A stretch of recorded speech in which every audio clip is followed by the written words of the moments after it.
اگه شما میخواید برنامه‌نویسی تازه شروع کنید و یکی از دغدغه‌های ذهنیتون اینه که آیا هوش مصنوعی جاتون رو میگیره در آینده یا نه، تو این ویدیو جواب این سوال رو بهتون میدم. خیلی تازه میخوان برنامه‌نویسی شروع کنن، 1-2 سال هم هست هوش مصنوعی ترند شده، افتاده سر زبون‌ها، هی ابزارهای مختلفش معرفی میشه و میبینیم که خیلی هم تو برنامه‌نویسی کاربرد داره و ازش استفاده میکنن. خیلی هم در مورد این سوال میشه که دیگه برنامه‌نویسی کارش تموم شد، دیگه هوش مصنوعی جاشو میگیره. این حرف از نظر من اشتباهه، به این خاطر که اگه قراره هوش مصنوعی جای برنامه‌نویسی که یک شغل تخصصی و ذهنی هست رو بگیره، پس اون موقع جای خیلی از شغل‌ها رو خواهد گرفت و دنیا زیر و رو میشه. در این صورت شاید هم اتفاق بیفته، اینم در نظر بگیرید، شاید هم اتفاق بیفته. اما در اون صورت وقتی دارید این ویدیو رو میبینید باید برای اون موقع هم برنامه‌ریزی کنید، مهارت هاتون رو افزایش بدید. هوش مصنوعی اگه جای برنامه‌نویسا و خیلی از شغل‌ها رو بگیره، شغل‌های دیگه رو هم ایجاد میکنه. این یه مورد دیگه اینه که هوش مصنوعی نمیاد جای برنامه‌نویس‌ها رو به اون صورت بگیره و میاد تعریف برنامه‌نویس بودن رو تغییر میده و همین الانش هم تغییر داده. برای اینکه منظورمو بهتر متوجه بشید یه مثال خیلی خوب براتون میزنم. فکر کنید شما نجار هستید، قبلا با اره دستی کار میکردید و میخواستید یه صندلی رو مثلا درست کنید، ساعت‌ها ازتون وقت میبرد. بعدش اومدید دیدید که یه ابزار بهتر اومده، سریعتر اومده به اسم اره برقی. با اون اره برقی کاری که چند ساعت وقت می‌برد و مثلا تو نیم ساعت انجام میدید. آیا این ابزار اومد جای شما رو به عنوان نجار گرفت؟ شما دیگه نمیتونی نجاری کنی، اون ابزار جاتون نجاری میکنه. اون اره برقی هنوز یه ابزاره، فقط به شما کمک میکنه و شما همچنان باید چوب رو انتخاب کنید، چه میدونم قطعات رو باید بررسی کنید، قطعات یا اون چوب ها چطور به هم وصل شن، چطور طراحی شن و چطور برش بخورن و همچنان همه این کارها رو شما به عنوان نجار باید انجام بدید. و اون اره برقی در اصل میاد کارهای تکراری و خسته کننده اون نجار رو انجام میده و اجازه میده که نجار تمرکزش رو بذاره رو کارهای مهمتر و خلاقانه تر. این کمک میکنه که اون آدم تبدیل بشه به یک نجار قدرتمندتر، خلاقتر و منعطف‌تر. هوش مصنوعی هم در مورد برنامه‌نویس‌ها همین کارو میکنه. مثلا تو برنامه‌نویسی، تو توسعه یک وبسایت، یک اپلیکیشن ممکنه پیش بیاد بارها و بارها یه سری کدها رو شما تکرار کنید و اصلا نیازی به فکر کردن هم نداره و هوش مصنوعی میاد این کار رو براتون سریع انجام میده.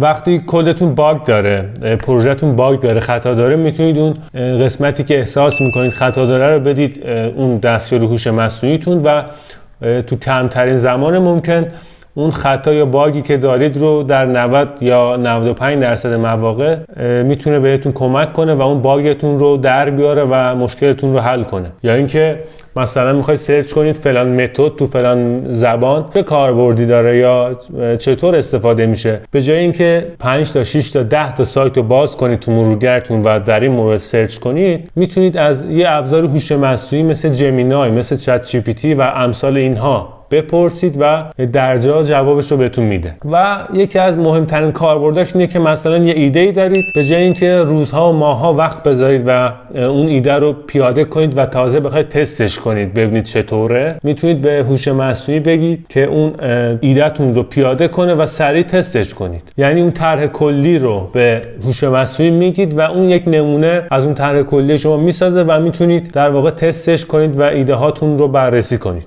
و حالا بخوام یه ذره بهتر هم مثال بزنم، هوش مصنوعی میاد میگه کارهایی که با چی و چطور آغاز میشن رو به من بسپر، کارهایی که با چرا آغاز میشن رو خودت انجام بده. خب وقتی برنامه‌نویسی این کار ساده و وقتی رو از برنامه‌نویس میگیره و انجامش میده، اون موقع نقش ما چیه؟ ما در آینده چطور باید کار کنیم؟ در اون حالت دیگه ما نقشمون از برنامه‌نویس صرف و معمولی تغییر میکنه و باید بشیم معمار یا حل کننده مسئله. مثلا وقتی این اتفاق میفته ما باید چند تا مهارت رو در خودمون تقویت کنیم تا در سطح یک برنامه‌نویس معمولی نباشیم.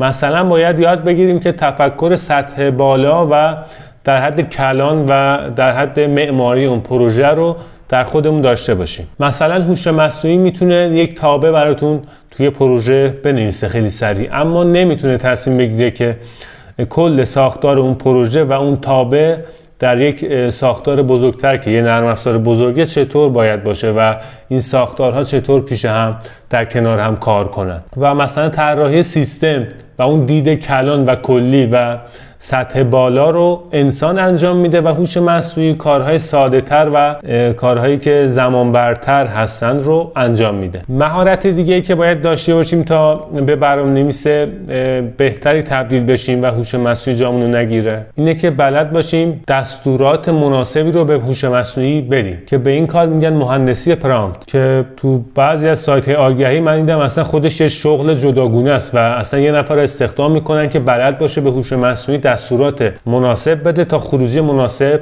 بگیره. سومین مورد خلاقیت و حل مسئله خلاقانه است. هوش مصنوعی اکثرا تقریبا همشون بر اساس الگوهای کار میکنن. اون الگوها ثابتن معمولا و هیچ وقت به سطح خلاقیت و فکر انسان نمیرسه و ما باید خلاقتر بشیم و این انسانه که میتونه راه‌های خلاقانه تر و ایده های جدیدتر و بهتری رو تولید کنه و کارش رو پیش ببره. و مورد آخری که میتونیم روش کار کنیم اینه که مهارت‌های نرممون رو تقویت کنیم، مثل ارتباط با اعضای تیم، مثل درک نیاز مشتری تا مثلا بفهمیم مشتری چی میخواد و اون رو در محصول پیاده کنیم. و به صورت کلی مهارت‌های نرم چیزی نیستش که از دست یک ربات بر بیاد و خیلی هم رو کار ما تأثیر داره و از مواردی هستش که ما باید روش کار کنیم تا خودمون رو ارتقا بدیم و یک برنامه‌نویس صرف معمولی نباشیم. حالا کلاً بخوام حرفامو جمع‌بندی کنم باید بگم که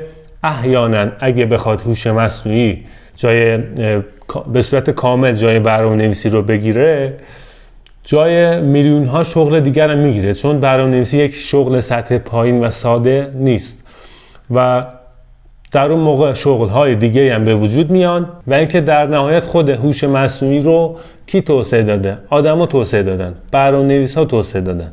پس در اون صورت ما باید تخصصمون رو بیشتر کنیم و ریزتر کنیم و یک حوزه خاص‌تر و دقیق‌تری رو روش دست بذاریم و تو اون بشیم خدا، تو اون بشیم متخصص. حالت خوشبینانه ترش هم اینه که همونطور که مثال زدم، هوش مصنوعی میتونه تبدیل به یه ابزاری بشه که کارهای تکراری و خسته کننده رو برای ما انجام بده و ما از وقت اضافی که به دست آوردیم استفاده کنیم و تمرکزمون رو بذاریم رو کارهای مهمتر و خلاقانه. این بود تمام چیزی که تو این ویدیو می‌خواستم بگم. امیدوارم که این ویدیو هم به دردتون خورده باشه. روزتون بخیر. خدا نگهدار.